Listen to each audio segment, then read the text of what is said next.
Selamat datang kembali di Titik Pencerahan, tempat di mana kita sama-sama belajar tentang bagaimana menjadi manusia yang lebih utuh. Disinilah kita memaknai rasa sakit, belajar dari luka, dan tumbuh menjadi pribadi yang lebih kuat. Aku tahu, kamu yang sedang menonton video ini, mungkin sedang berada di persimpangan antara masa lalu dan masa depan. Kamu mungkin sedang mencoba untuk move on, mencoba untuk melangkah maju, tapi setiap kali kamu menoleh ke belakang, ada seseorang yang masih tersisa di pikiranmu. Dia datang dalam bayangan saat kamu menutup mata. Dia hadir di setiap lagu yang pernah kalian dengarkan bersama. Dia muncul tiba-tiba di antara kerumunan orang. Dan kamu bertanya-tanya, kenapa dia masih ada di pikiranku? Padahal aku sudah mencoba segalanya untuk melupakan dia. Di video ini, kita akan mengupas tuntas tentang tanda-tanda kamu masih kepikiran seseorang. Dan yang paling penting,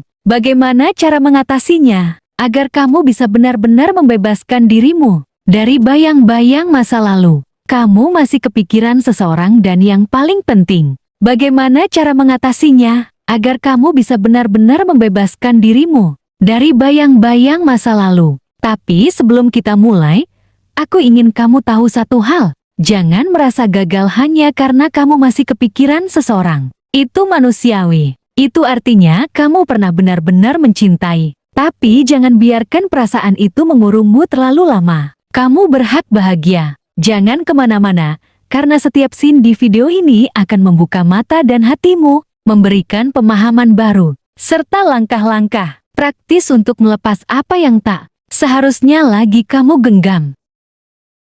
1. Tanda-tanda kamu masih kepikiran seseorang. Kamu mungkin merasa kamu sudah mencoba melupakan dia. Kamu unfollow semua akun media sosialnya. Kamu buang semua kenangan. Bahkan kamu mencoba membuka hati pada orang baru. Tapi kenapa rasanya dia masih saja muncul di benakmu, seolah-olah menolak pergi? Berikut ini adalah tanda-tanda yang seringkali tanpa sadar menunjukkan kalau kamu sebenarnya masih kepikiran seseorang. Pertama, kamu masih membandingkan. Kamu bertemu seseorang baru, tapi setiap kali kamu mencoba membangun hubungan, bayangannya selalu datang. Kamu membandingkan.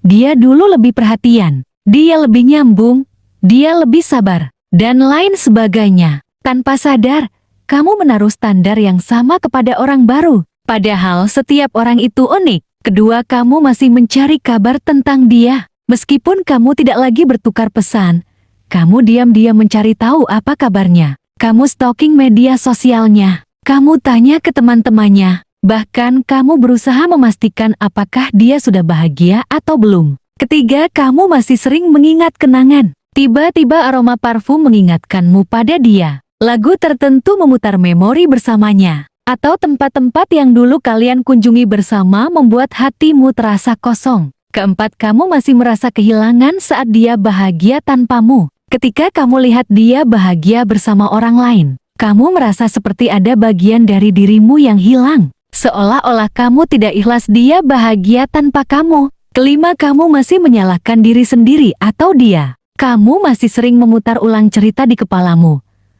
Kenapa waktu itu aku begini? Atau kenapa dia begitu? Kamu merasa hubungan kalian putus gara-gara sesuatu yang bisa diperbaiki. Kalau kamu mengalami beberapa atau bahkan semua tanda ini, artinya kamu memang masih kepikiran dia. 2. Kenapa kita masih kepikiran seseorang? Banyak orang berpikir bahwa ketika hubungan berakhir, semuanya juga berakhir. Tapi sayangnya, hati manusia nggak bekerja seperti tombol on-off. Ada alasan-alasan yang membuat seseorang tetap hadir di benak kita. Meski hubungan sudah lama selesai, mari kita bedah lebih dalam, agar kamu bisa lebih memahami dirimu sendiri. Pertama, ikatan emosional yang belum tuntas. Ketika kamu menjalin hubungan dengan seseorang, kamu tidak hanya berbagi cerita, tetapi juga berbagi harapan. Kamu menanamkan mimpi tentang masa depan bersamanya. Kamu menenun rencana-rencana kecil, tempat yang ingin kalian kunjungi, cita-cita yang ingin kalian capai bersama. Saat hubungan itu kandas, semua mimpi itu tidak serta-merta hilang. Mereka seperti akar yang masih tertanam di tanah hatimu, menolak untuk mati. Kedua, tidak ada penutupan yang jelas closure. Banyak hubungan berakhir begitu saja, tanpa kata pamit yang cukup. Tiba-tiba dia menjauh, tiba-tiba dia hilang, tiba-tiba dia berubah. Kamu ditinggalkan dengan 1000 tanya yang tidak terjawab. Dan setiap pertanyaan itu menjadi beban di hatimu, menahanmu untuk benar-benar move on. Ketiga, rasa kehilangan identitas. Ketika kamu mencintai seseorang, kamu membiarkan sebagian dirimu melebur dalam dirinya. Kamu tertawa bersama, menangis bersama, membangun cerita bersama. Saat hubungan itu selesai, kamu merasa ada bagian dari dirimu yang hilang. Kamu tidak hanya kehilangan dia, tetapi juga kehilangan dirimu sendiri. Keempat, luka yang belum sembuh. Tidak semua hubungan berakhir baik-baik. Mungkin ada kata-kata yang menyakitkan, mungkin ada pengkhianatan, atau mungkin ada janji-janji yang tak ditepati. Luka itu masih menganga, dan setiap kali kamu mencoba move on, rasa sakit itu mengingatkanmu akan semua yang sudah kamu lalui.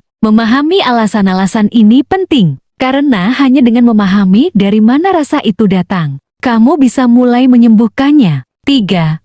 Cara mengatasi perasaan itu. Sekarang saatnya kita bahas bagaimana cara mengatasi perasaan itu, bagaimana agar kamu bisa benar-benar move on dan membuka lembaran baru. Ini bukan proses yang instan, tapi aku yakin kamu pasti bisa. Dengarkan baik-baik ya. Pertama, terima bahwa kamu masih kepikiran. Jangan berpura-pura bahwa kamu baik-baik saja jika sebenarnya kamu masih kepikiran. Menolak perasaan hanya akan membuatnya semakin kuat. Terima bahwa kamu masih memikirkan dia, tapi itu bukan berarti kamu lemah. Itu hanya berarti kamu manusia. Kedua, beri diri sendiri waktu. Banyak orang bilang, move on dong, masa gitu aja nggak bisa? Tapi mereka tidak mengerti bahwa proses setiap orang berbeda. Jangan memaksa dirimu untuk melupakan dia dalam semalam. Kamu butuh waktu untuk menata hati, memetakan rasa, dan menenangkan pikiran. Biarkan dirimu merasa sedih, menangis jika perlu, karena setiap tetes air mata adalah bagian dari proses penyembuhan. Ketiga, fokus pada dirimu sendiri. Daripada terus memikirkan dia, alihkan fokusmu pada dirimu sendiri. Apa yang membuatmu bahagia? Apa impianmu yang dulu kamu tunda? Bangun mimpimu lagi, nikmati hobimu lagi. Temukan hal-hal yang membuatmu merasa hidup. Ketika kamu sibuk membangun dirimu sendiri, perlahan bayangan dia akan memudar. Keempat, buat batasan yang jelas. Jika kamu masih sering berkomunikasi dengannya, cobalah untuk membuat batasan. Batasi percakapan yang gak perlu. Kalau perlu, putuskan kontak sementara waktu agar kamu bisa memulihkan dirimu sendiri. Jangan biarkan dirimu terjebak di situasi abu-abu yang hanya akan membuatmu semakin terluka. Kelima, berdamai dengan masa lalu. Lepaskan semua dendam, penyesalan, dan kemarahan. Maafkan dirimu sendiri atas semua kesalahan yang kamu buat. Maafkan juga dia. Meskipun dia tidak meminta maaf, kamu tidak bisa mengubah masa lalu, tapi kamu bisa memilih untuk tidak membiarkan masa lalu menahanmu. Ingat, kamu layak untuk bahagia, dan kamu layak untuk dicintai lagi. Sahabatku, di akhir video ini aku ingin kamu tahu, kamu nggak sendiri. Rasa sakit yang kamu rasakan hari ini, semua orang pernah mengalaminya. Tapi percayalah, kamu akan baik-baik saja. Mungkin hari ini kamu masih menangis, masih memutar kenangan, masih berharap dia kembali. Tapi suatu hari nanti kamu akan bangun dan menyadari bahwa kamu sudah tidak lagi menunggu dia. Kamu akan berdiri lebih kuat, dengan senyum yang lebih tulus. Teruslah berjalan. Jangan takut pada rasa sakit. Karena rasa sakit itu yang akan membawamu pada kebahagiaan baru. Terima kasih sudah menonton sampai selesai. Kalau video ini bermanfaat, jangan lupa like, share, dan subscribe channel ini agar kita bisa terus berbagi cerita dan motivasi. Sampai jumpa di video selanjutnya.